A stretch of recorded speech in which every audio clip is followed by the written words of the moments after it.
Meaning of decry. Decry. Decry. Decry. Decry. Decry means to criticize something strongly, typically in public, and to express disapproval or condemnation of it. It is often used in situations where there is a perceived wrong or injustice. When someone decries something, they are making a forceful statement of disapproval, in order to draw attention to the issue and potentially inspire change.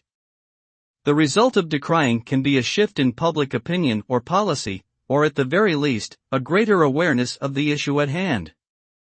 Overall, the act of decrying serves as a powerful means of holding individuals and institutions accountable for their actions.